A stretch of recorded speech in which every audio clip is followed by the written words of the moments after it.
Dear devotees, Namaste. Book title God is very near. Feel Him through chanting mantra and Manasika Pooja. Author Guruji R.I. Dhuraimurugar Shiva.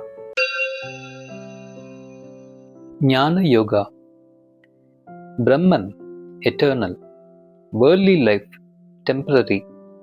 Atman, reflection of Paramatman. One who realizes the above three truths will always remember Bhagavan and, with continuous efforts, attain a state of inner balance and ultimately mukti. Bhagavan Sri Krishna says in the Gita, those noble devotees who dedicate themselves completely in divine spiritual service in the pursuit of reaching me are most dear to me. Just as I hold them very dear, they wholeheartedly love me. This is possible only through pure devotion. Moreover, a true devotee will never have any doubt in me. Those devotees who always aspire to attain divine wisdom, they are the ones who dwell in my heart. After many births, they will realize the ultimate truth and understand that I am the cause of everything.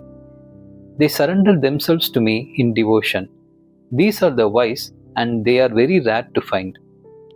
No matter what happens on our spiritual journey, even if the car we travel gets punctured or breaks down, the mechanic called Divine Remembrance will repair it and will help to resume the journey.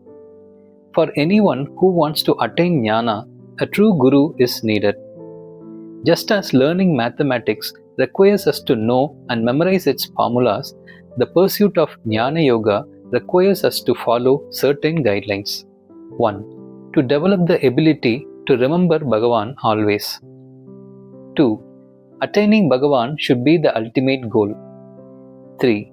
Knowing Bhagavan is the ultimate knowledge that fulfills us. Once attained, there is no need for any further knowledge. 4. One should find a true Guru who is suitable for him and serve him with humility.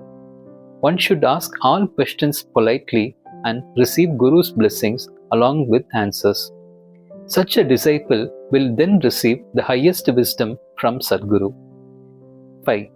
In any situation, if one lives with contentment in all things, then new karmic bonds are not formed through one's actions. Those who follow these guidelines will attain Gnana and achieve a state of inner balance and ultimately gain Viveka Mukti, that is liberation. This is the essence of Gita. It needs a lot of determination to reach this stage. It can't be attained instantly, but only through dedicated planning and consistent effort over many years. Everything depends on the guidance of a true Guru and our continuous remembrance of Bhagavan. Story of Vidura. Vidura, Jnani, ardent devotee of Bhagavan, uncle for Pandavas and Kauravas. Occupation, spiritual and political advisor.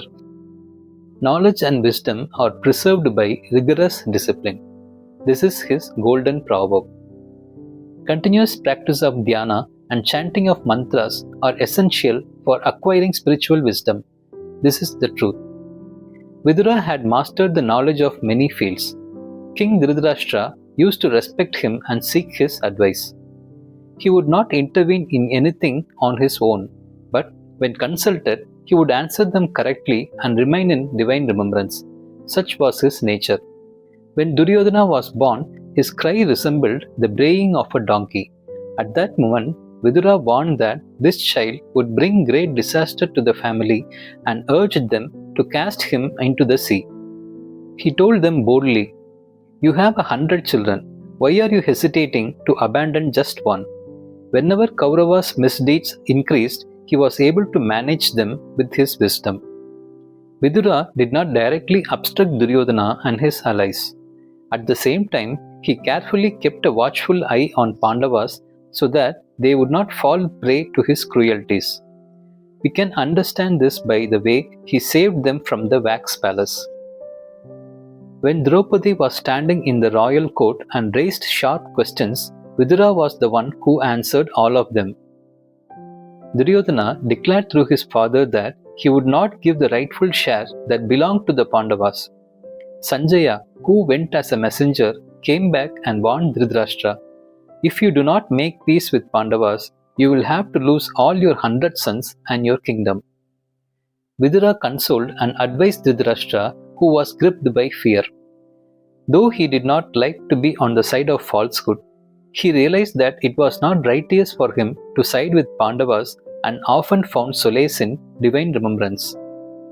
With his spiritual power, Vidura summoned Sanat Kumara, the Manasik son of Lord Brahma, to come and impart spiritual wisdom to Dhritarashtra. This demonstrated his spiritual status and mental strength. Duryodhana became furious when he heard that Vidura had once advised, "As long as Duryodhana exists, destruction is for sure." He shouted angrily at Vidura, "Get out of my kingdom! You are an ungrateful person." Vidura realized that Bhagavan had made way for him to be free from his worldly duties and went on a pilgrimage. He practiced deep penance, detached himself from all the bonds his mind carried, and attained inner purity. When he heard that Duryodhana and his allies were destroyed in the war, he returned to the kingdom and convinced Dhritarashtra with his words of wisdom.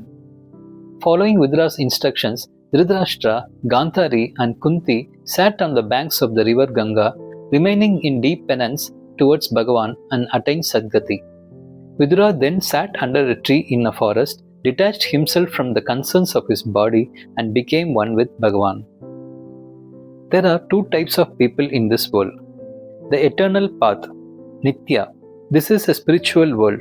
Those following this belong to Bhagavan and will ultimately attain success. The worldly path, Anitya. This is worldly life. They consider this material world to be everything and will end up with disappointment. Bhagavad Gita. True effort is not merely saying, "I will try as much as I can." Rather, it is to carry the task through to completion, all the while remembering Bhagavan and chanting his divine name.